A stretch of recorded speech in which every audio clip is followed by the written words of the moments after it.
It's time to get down with some feminism.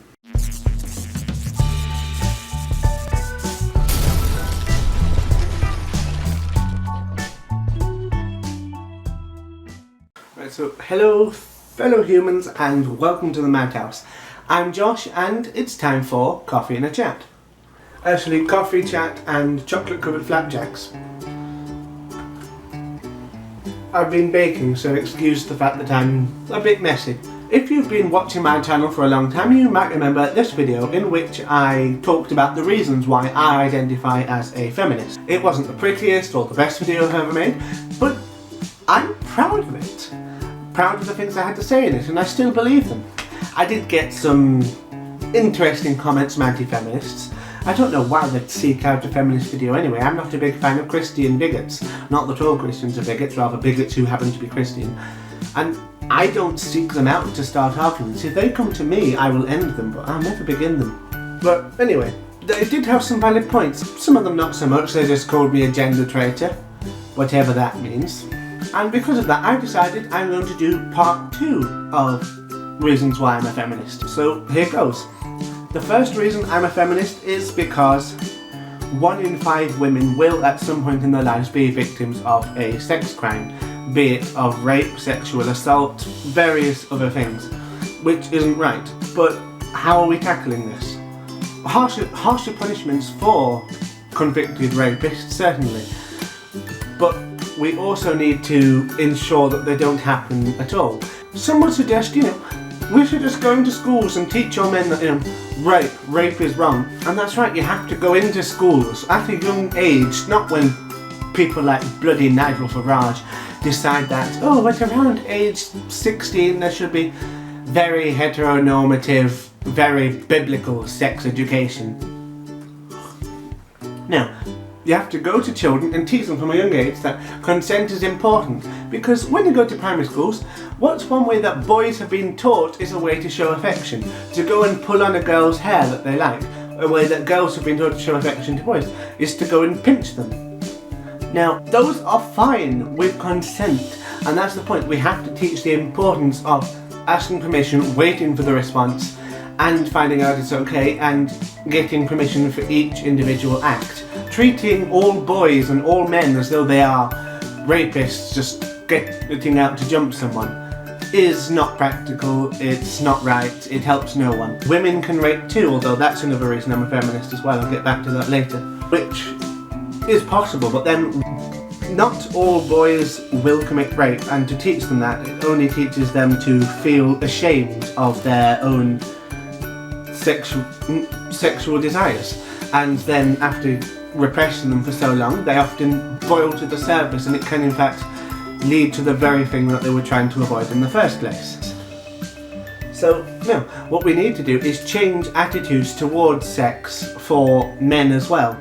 That men are taught, from a very young age, that it's not a good thing for a man to be a virgin.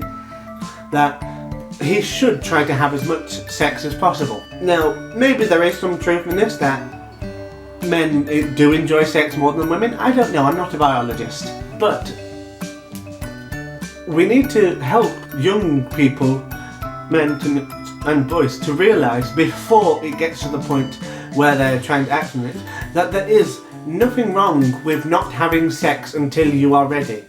That you don't have to rush into it just to impress your mates. That you don't have to do something you'll regret to become popular, to live up to societal expectations of what a man is supposed to be. I mean, as far as my dad is concerned, I am male, and the fact that I am still a virgin, wow, shocker, at 19, really surprises him. If men are told that they have to have sex, if they don't have sex, they often feel that they're not doing something right, so they will do whatever they have to do it. I'm a feminist because the male suicide rate is significantly higher than that of women. The group most at risk of suicide is men over the age of 30. That's not right either. I mean, ideally we'd have no suicides, but it's always going to happen because people have problems and they can't see any other way out. But no one group should be any more at risk than any other. I am a feminist because when it comes to child custody battles, the woman automatically gets preference, at least in English, well, British law I should say. Now, some people would argue that that's fair enough because she's his mother, but if we're going for true equality, then surely it should just go to the most capable parents, not just automatically this one is in possession of a womb and hence she should be the one to look after the child, because that is in fact both damaging to men because it can often limit access to their children, and restrictive to women because due to their sexual organs, which they had no choice in, they are more likely to have the child. I am a feminist because there are concepts of toxic masculinity whereby there is excessive competition and aggressiveness, but there's no such concept as aggressive femininity, because traditional feminine traits are of passiveness and sympathy, compassion. But those things can be damaging too, and there is nothing wrong with being competitive or being aggressive sometimes. There have to be good reasons for being aggressive, I grant you, because just shouting at strangers for the fun of it is not beneficial to anyone. But for defending one's family, what could be better? And surely toxic femininity can definitely be a thing. Excessive compassion can lead to people taking advantage of you.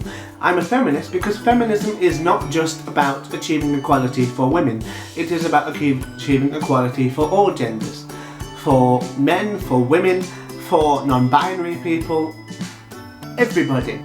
Some people would argue that this take on feminism should be called egalitarianism, but I don't see why there needs to be a separate movement for it.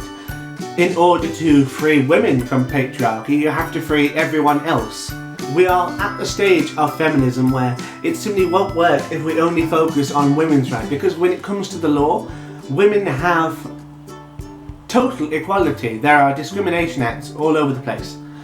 Social equality, we're not quite getting there, but that is impossible to achieve alone. There has to be a fundamental shake-up of what gender means, what it means to be a man, what it means to be a woman, what it means to be neither of those, or both of those, or whatever. I mean, think about it.